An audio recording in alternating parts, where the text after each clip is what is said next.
Bonjour à tous et bienvenue pour le 10e épisode de Dessine-moi un mouton. Cette semaine, nous allons clore le chapitre des valeurs des plans en abordant les deux derniers qui traitent d'abord du décor avant le personnage, le plan général et le plan d'ensemble.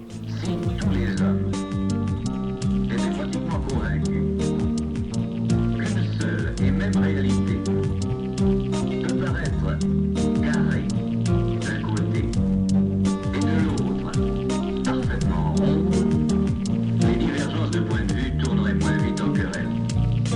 Elles devraient, dans leur opposition même, nouer le lien d'une compréhension réciproquement enrichissante.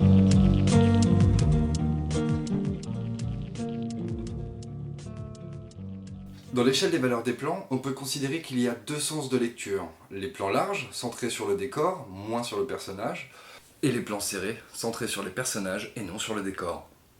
Jusqu'à présent, nous avons vu les plans qui mettent en valeur d'abord le sujet. Les plans serrés sont assez codifiés pour une raison simple. L'humain est toujours plus ou moins pareil. Donc facile de prendre des références communes même si certaines valeurs sont aléatoires. La hauteur, la largeur... Normal, on est tous différents même si on est tous pareils. Donc les cadrages sur l'humain sont assez clairs. Par contre, dès qu'on parle de plan large, ça devient un peu plus compliqué. En fait, c'est un micmac moins compliqué qu'il n'y paraît. Contrairement aux hommes qui se ressemblent tous un petit peu et dans lesquels on peut trouver des similitudes, chaque décor sera différent. Malgré des ressemblances, il y aura toujours des variations d'architecture, de paysage, de personnages ou d'actions. Malgré tout ça, il a fallu quand même trouver des plans représentatifs et lisibles des valeurs larges. On en a donc trouvé plusieurs, mais deux officiels qui ne donnent pas vraiment de valeur en eux-mêmes, mais un sentiment, contrairement aux plans serrés au nom très codifié. D'abord, le plan général.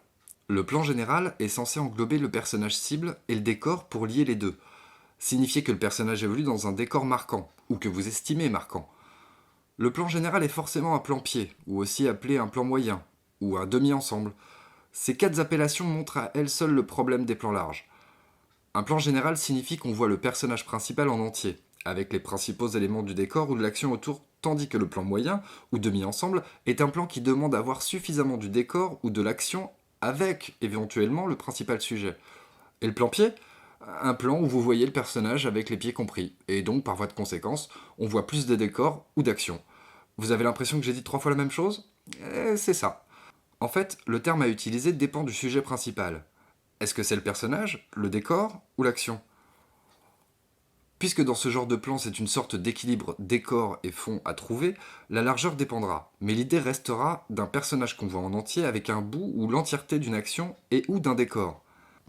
Après, c'est à vous de faire les mixtures d'équilibrage comme vous le sentez. Retenez en dessin que le plan général doit donner un bout de chaque élément avec pour but de garder un personnage entier à l'image. Quand on abordera le cinéma, vous verrez que chacune des subtilités de termes est liée à une trame narrative, plus connue sous le nom de scénario. Mais alors, me direz-vous, qu'est-ce que le plan d'ensemble ? Alors là, c'est encore plus simple. On voit tout. Le ou les personnages, le décor et l'action. C'est le plan large par excellence. Plus loin, on peut pas. Après, c'est un plan par satellite. Sa largeur va dépendre de vous et de l'éloignement par rapport au sujet. Mais en gros, vous devez voir et faire comprendre tous les éléments qui composent l'action et le décor. Refaisons ensemble le résumé des valeurs des plans avec leur principale symbolique en commençant dans le sens de lecture par les plans les plus larges pour aller vers les plus serrés. Le plan d'ensemble. Voir toute la scène en largeur. Le plan général. Voir le personnage entier et donner à voir suffisamment du décor ou de l'action. Le plan américain. Plan limité à la mi-cuisse du sujet principal avec un peu de décor. Le plan taille. Équilibre personnage et décor, coupant le modèle au niveau de la taille. Le plan buste. Cadré au milieu du ventre pour centrer sur un personnage en omettant légèrement le décor. Le plan poitrine. Focalisation de la posture du haut de corps.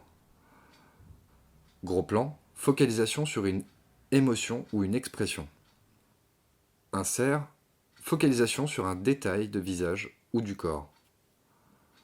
J'espère que les valeurs des plans vous seront utiles dans la composition et dans l'analyse des images que vous verrez aussi bien en dessin, en photo ou en cinéma. Cherchez toujours la symbolique qu'on a voulu vous mettre sous le nez. Gardez l'œil ouvert, venez sur la page Facebook de l'émission pour réagir, poser vos questions. Je vous retrouve la semaine prochaine pour les fractales, pour le chaos, ou en tout cas l'impression de chaos dans notre monde. Excellente semaine et à la semaine prochaine.